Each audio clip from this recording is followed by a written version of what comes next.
کے لیے سہارا لے رہے ہیں تو صرف اور صرف مذہب کا اور مسلمانوں کو خائف کر کر ڈرا کر ہندو بھائیوں کے دلوں میں مسلمانوں کے لیے نفرت کو پیدا کرنا. ہم کو اس سازش کو سمجھنا ہوگا, اپنے جذباتوں کو قابو میں رکھنا ہوگا. اگر ہم جذبات میں آ جائیں گے تو یاد رکھو ہم دشمن کے جال میں پھنس جائیں گے. ہم کو چاہیے کہ ہم ان سازشوں کو سمجھیں اور ان سازشوں کا جواب دیں. ہم ان سازشوں کا جواب کیسے دے سکتے ہیں؟ ہم ان سازشوں کا جواب اپنے اتحاد کے ذریعے دے سکتے ہیں, اور ہم ان سازشوں کا جواب اپنے نمائندوں کے ذریعے دے سکتے ہیں. میں آپ سے یہ بات کہوں گا, ہمارے اوپر ناانصافیوں کا تو ایک ریکارڈ ہے, حق تلفی کا ریکارڈ ہے, ظلم کا ریکارڈ ہے, لیکن میں یہ بات کہوں گا کہ دنیا جانتی ہے کہ میں زوردار تقریر کر سکتا ہوں, شاندار تقریر کر سکتا ہوں, آپ کو الفاظ اور اپنے خطابت کے سیلاب میں بہا سکتا ہوں, اور اتنی زوردار تقریر کرتے جاؤں گا آپ کے آنکھوں سے آنسو بھی بہا سکتا ہوں, نعرے تکبیر اللہ اکبر کی آواز بھی گنجا سکتا ہوں, جذبات میں لا سکتا ہوں, لیکن اس کے بعد کیا ہوگا؟ میری آواز اور آپ کے جذبات انہی 4 گلیوں میں یا اس شہر میں دم توڑ دیں گی, لیکن یہی جذبات, یہی بے باکی اور یہی بیانی اگر ایوان اسمبلی میں ہوگی یا ایوان پارلیمنٹ میں ہوگی تو اقتدار نہ صرف سننے پہ مجبور ہوگا, وہ آواز جو اگر یہاں گونجے گی تو یہاں دم توڑ دے گی, لیکن اسمبلی و پارلیمنٹ میں گونجے گی تو سارے ہندوستان کو سنائی دے گی. نہیں سارے ہندوستان بلکہ ساری دنیا کو سننے پہ مجبور کرے گی. اس لیے ہماری آواز کا ایوانوں میں جانا ضروری ہے, ایوانوں میں پہنچنا ضروری ہے. اگر ہماری آواز ایوان پارلیمنٹ یا ایوان اسمبلی میں نہیں ہوگی تو پھر کیا فائدہ بتاؤ؟ ہماری آواز اگر پارلیمنٹ میں گونجے گی, اسمبلی میں گونجے گی تو ہم اپنے مسائل کو رکھ سکتے ہیں. یہی ہے جمہوریت کا جشن جو آج آپ اور ہم منانے کے لیے ہے. تو بڑے ہی سوچ کے ساتھ, سمجھداری کے ساتھ, دور اندیشی کے ساتھ ہم کو اپنے ووٹ کا استعمال کرنا ہے. آج مسلمان ہیں, ساری دنیا میں مسلمان ہیں, ساری دنیا میں ہندو ہیں, ساری دنیا میں عیسائی ہیں, پارسی ہیں, مگر میں یہ بات کہوں گا کہ آج مسلمان کے پاس دولت ہے, کہیں پر پیٹرول کی دولت ہے تو کہیں پر سونے کی دولت ہے تو کہیں پر گیس کی دولت ہے. یاد رکھو میرے ہندوستان کے پیارے ہندوستانی مسلمانوں, تمہارے پاس پیٹرول اور سونے و گیس سے بڑی دولت ہے, اور وہ دولت تمہارا ووٹ ہے. اس کو سمجھو, اس کی اہمیت کو سمجھو, اس کی طاقت کو سمجھو. اگر آج ہم اپنے ووٹ کی اہمیت کو نہیں سمجھیں گے اور جمہوریت کا حصہ نہیں بنیں گے, اپنے ووٹ کا استعمال نہیں کریں گے, تو پھر ہم کیسے پوچھ سکتے ہیں کہ ہمارے ساتھ ناانصافی ہوئی؟ ہم کیسے پوچھیں گے کہ ہماری حق تلفی ہوئی؟ خدا را اس بات کو سمجھا, حالات بڑے نازک ہیں. آج میں مجلس اتحاد المسلمین کے ذمہ دار کی حیثیت سے آپ کے سامنے ہوں, تو میں بتانا چاہتا ہوں مجلس اتحاد المسلمین کیا ہے. مجلس اتحاد المسلمین حیدرآباد، تلنگانہ و آندھرا کے مسلمانوں کے دلوں کو فتح کرنے میں کامیاب ہوئی تو کیوں ہوئی؟ کیا صرف جذباتی تحاریر سے ہوئی یا صرف نعروں سے ہوئی؟ نہیں میرے بھائی، 70 برس کی جہد مسلسل کا نتیجہ ہے کہ آج ہم نے حکومتوں کو مجبور کیا ہمارے مسائل کو نہ صرف سننے کے لیے بلکہ ان کو حل کرنے کے لیے۔ آج آپ خود غور کرو کہ آج میں نے کہا آپ سے کہ ایک غریب کیا چاہتا ہے، ایک انسان کیا چاہتا ہے؟ اسکول، گراؤنڈز، کھیلنے کے لیے کالجز۔ ارے آج الحمدللہ مجلس اتحاد المسلمین کا خود کا اپنا میڈیکل کالج ہے، مجلس کا خود کا اپنا انجینئرنگ کالج ہے، مجلس کا خود کا اپنا MBA کالج ہے، مجلس کا خود کا اپنا MCA کالج ہے، مجلس کا خود کا اپنا فارمیسی کالج ہے، مجلس کا خود کا اپنا آرکیٹیکچرل کالج ہے، مجلس کا خود کا اپنا نرسنگ کالج ہے، مجلس کا خود کا اپنا 2000 بستر کا دواخانہ ہے، مجلس کا خود کا اپنا 1500 بستر کا دواخانہ ہے، مجلس کا خود کے اپنے اسکولز ہیں، مجلس کے خود کے اپنے بینکس ہیں۔ آپ بتاؤ یہ کام کیسے ہوا؟ کیسے ہوا بتاؤ؟ آپ بولیں گے کہ مجلس صرف جذباتی باتیں کرتی ہے۔ نہیں، ہم نے کام کیا، اور میں کہنا چاہتا ہوں کہ ہندوستان کا ون آف دا بیسٹ نہیں تو کم از کم اچھے کیمپسز میں اگر کوئی ہے تو وہ ہمارا مجلس کا Deccan college of medical sciences کا کیمپس ہے کہ اتنا ہے۔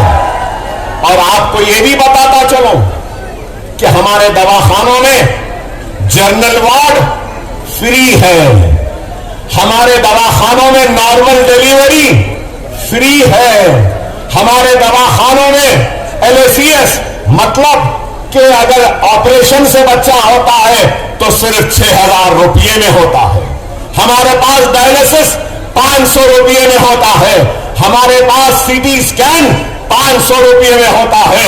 اور میں اپنی ذات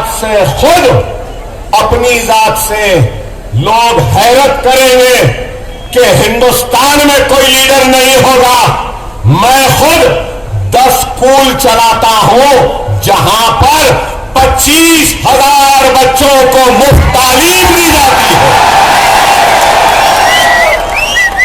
نہ صرف یہ، میرے اسکولز میں 10th کی فری کوچنگ، PUC انٹرمیڈیٹ کی فری کوچنگ، نیٹ کی فری کوچنگ، ناٹا کی فری کوچنگ، لاسٹ کی فری کوچنگ، انجینئرنگ کی فری کوچنگ۔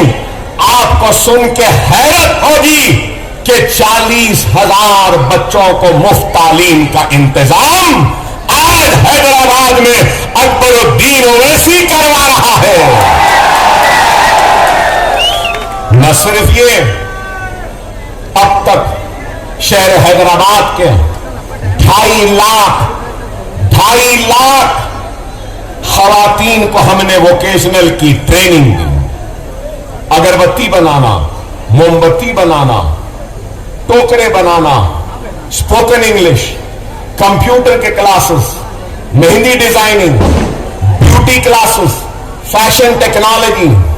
ارے آپ بتاؤ 2.5 لاکھ نہ صرف یہ بلکہ وہ نوجوان جو معاشی پریشانی کی وجہ سے اپنے تعلیم کو ترک کرتا ہے، اس کو ہم اوپن اسکول کے ذریعے 10th لکھاتے ہیں، اوپن اسکول کے ذریعے 12th لکھاتے ہیں، اور اوپن یونیورسٹی کے ذریعے ہم اس کو گریجویٹ بھی بناتے ہیں اور اس کو ماسٹر میں لے کر جاتے ہیں۔ کیا یہ کام نہیں؟ ارے یہ کام ہے. آپ بولیں گے کہ اکبر صاحب آپ نے تو یہ کام کیا اور پھر ریاست میں کیسا کام؟ آج میں مجلس اتحاد المسلمین کا فلور لیڈر ہوں. آپ کی توجہ چاہتا ہوں یہاں بیٹھے لوگوں سے. میں جب پہلی مرتبہ مجلس کا فلور لیڈر بنا، کب؟ 2004 میں. 2004 میں جب فلور لیڈر بنا تو مائنورٹیز اقلیتوں کا بجٹ جو تھا وہ 26 کروڑ تھا. کتنا؟ 26 کروڑ. اور آج میں جس ریاست سے آیا ہوں وہاں پہ مائنورٹیز کا بجٹ 3000 کروڑ کا ہے. کتنا؟ 3000. آپ بتاؤ کیا یہ کارنامہ نہیں ہے؟ آپ یہاں نوجوان کھڑے ہیں. ہماری ریاست میں کوئی بھی نوجوان ڈاکٹر بننا چاہے، انجینئر بننا چاہے، لائر بننا چاہے، MBA ماسٹرز کرنا چاہے یا MCA کرنا چاہے یا جو فارمیسی کرنا چاہے یا آرکیٹیکچر کرنا چاہے، وہ صرف امتحان کو کوالیفائی کر لے اور حکومت اس کی پوری فیس دیتی ہے. کیا آپ کو معلوم 10 سال میں کتنے مسلمان بچوں کو اسکالرشپ ملی؟ کیا آپ جانتے ہیں؟ آپ کو سن کر حیرت ہوگی. تلنگانہ میں مسلمانوں کی آبادی کتنی ہے؟ تلنگانہ میں مسلمانوں کی آبادی 50 لاکھ ہے. کتنی؟ 50 لاکھ. اور مہاراشٹر میں مسلمانوں کی آبادی کتنی ہے؟ 1,44 لاکھ. 1,44 لاکھ مہاراشٹر میں ہے. ہمارے پاس 50 لاکھ. آپ کو سن کے حیرت ہوگی 10 سال میں، صرف 10 سال میں 28 لاکھ مسلمان بچوں کی اسکالرشپ حکومت نے ادا کی ہے. 28 لاکھ. غور کرو، 3000 بچے اوورسیز اسکالرشپ کے ذریعے لندن، امریکہ، کینیڈا، نیوزی لینڈ، آسٹریلیا میں جاتے ہیں اور حکومت ان کو 20 لاکھ روپیہ دیتی ہے. کتنا؟ 20 لاکھ روپیہ دیتی ہے. پلین کا ٹکٹ دیتی ہے، ہاسٹل کی فیس دیتی ہے اور سیمسٹر کی فیس دیتی ہے. ماسٹرز کرنے کے لیے گئے ہیں. نہ صرف یہ، مجلس کی نمائندگی پر شادی مبارک ایک اسکیم کا آغاز ہوا.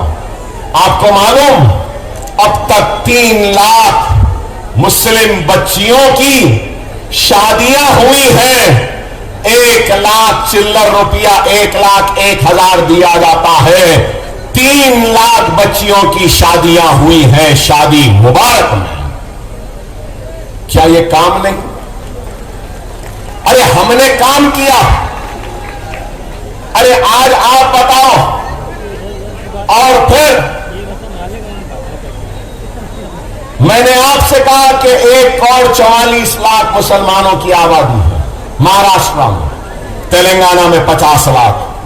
مہاراشٹر کا بجٹ، اگر میں غلط ہوں تو مفتی صاحب مجھے ٹوک سکتے ہیں، مہاراشٹر کا بجٹ، مکمل بجٹ 6,12,000 کروڑ کا 6.12 لاکھ کروڑ کا بجٹ ہے. میں آپ سے بتانا چاہتا ہوں تلنگانہ کا بجٹ صرف 2,91,000 کا. اور پھر مائنورٹی ویلفیئر کا بجٹ مہاراشٹر میں کتنا ہے؟ آپ کو سن کے حیرت ہوگی، 928 کروڑ. اور تلنگانہ میں مائنورٹیز کا بجٹ 3,003